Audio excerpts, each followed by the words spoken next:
This video falls under fair use. Fair use allows commentary, criticism, and reactions. What's up, back with another one. So today I'm going to show you Birdman speaking in church about life and his music. Check this out.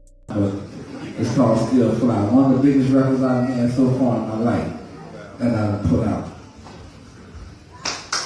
Yeah. What you say, little man?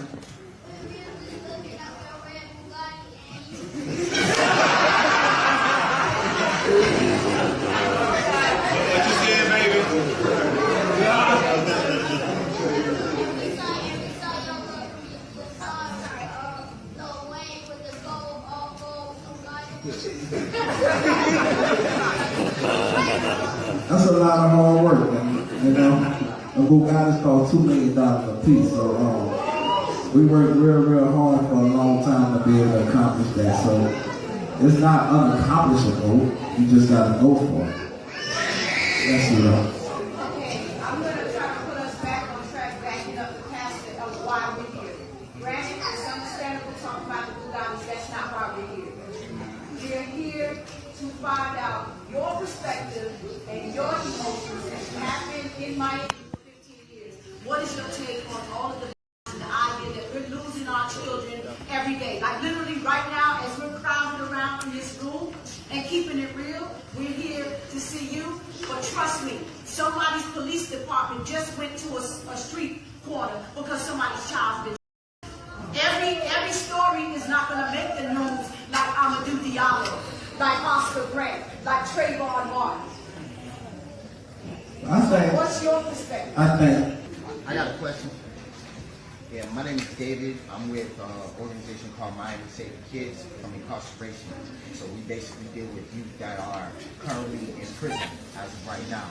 My question to you is, if you know and understand everything that is going on, why are you continuing to push out music that poisons the community? I don't feel that our music if you're speaking about me in general. You know what I'm saying? I just feel like I have kids on my own. My music don't make my child go do nothing unrespectable. I think respect comes at home. You can't dictate what I do on saying my words have something to do with his kids and how he controls his life. Controlling his life gonna start with his parents. Right. Now, hold on. We all can agree. Hold on 1 second. One moment. Excuse us. 1 moment. We're here to stop the kids. Right. We're here to put a new mindset in the kids. I want to speak his mind though. So what you feel, huh? Right. So we all can agree that music is very influential. Even though life in general is influential, okay. Not just music. You can talk about life, getting up every morning, feeding the children, feeding the family, going to work, getting at work. If you ain't got that, you gotta go get it how you get it. So you can't charge it to a with a microphone in his hand. You got all kinds of substances in life, man. It's weird out there. It's really f***ed up out there, man. You gotta be conscious about who you are and raise your kids to be better than you. Now, with that issue, the issue with that is, okay, I could come from a good background, all right, and have both of my parents. But at the end of the day, the music, the exposure to the music that is being put on the television, as far as what's being... I have no control of that, homie. Okay. What they put on TV. All right, not at all. I have no control of what they put on TV. What's your name, man? What's your name? What you do for a living? What you do for a living? I'm a chef. Great. Stick with it. Let me just jump in real quick. This right here is interesting, man. Birdman standing in a church talking about his music and the culture behind it is a wild contrast. He's trying to explain that what he made didn't harm the community, but that's a tricky statement. Can I make a statement? Now, because in life we have choices, and we all can make decisions.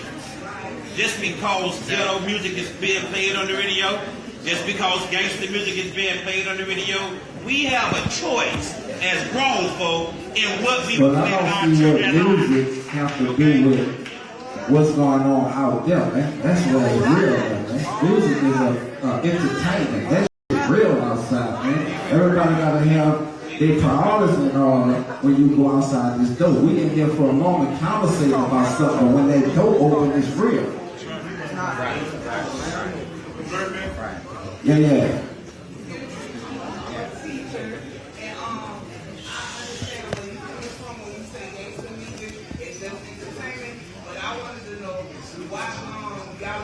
I ain't just say gangsta music is entertainment. I ain't gonna get that twisted, but I'm listening to you.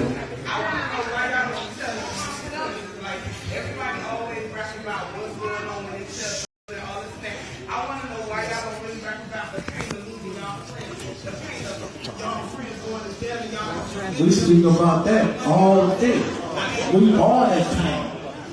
We've been raised in pain. Pain just comes with the life that we chose. We was born in pain.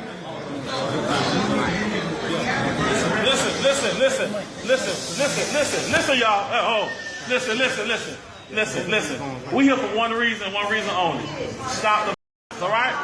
All your other questions, email it, and they'll get back to you. This is not the setting for that. Let's deal with one question. It's about the kids. It ain't about these adults in here. Yeah. Y'all tripping. Go ahead.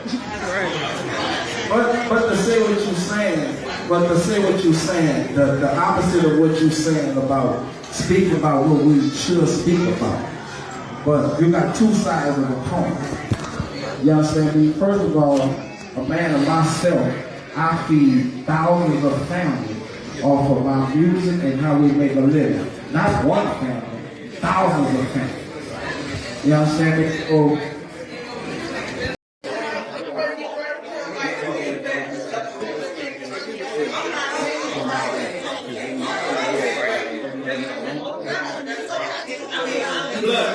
Look, good evening, everybody. I said good evening, everybody. All right, look, so what I gotta say on that, we watch movies, we let our kids watch our type of stuff. Y'all. What's up? So what are my thoughts about this? Here's the thing. When Birdman says his music hasn't affected the black community, that's hard to agree with. Look, nobody's saying he didn't create a major legacy or help build careers, because that's facts. But when you look at what Cash Money pushed into the culture, a lot of it shaped how young people started viewing success, respect, and identity. The music might have been entertaining, but it also pushed certain ideas that didn't build the community up the way it could have. When someone has that kind of reach and influence, the messages they put out carry real weight.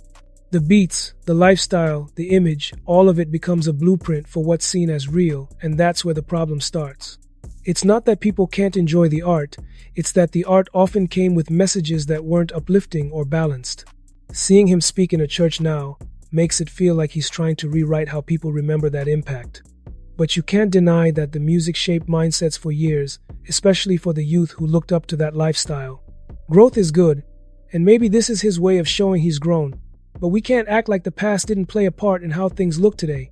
Okay, so drop a comment, smash that like button, and make sure you subscribe for more videos like this, and I'll see you in the next video.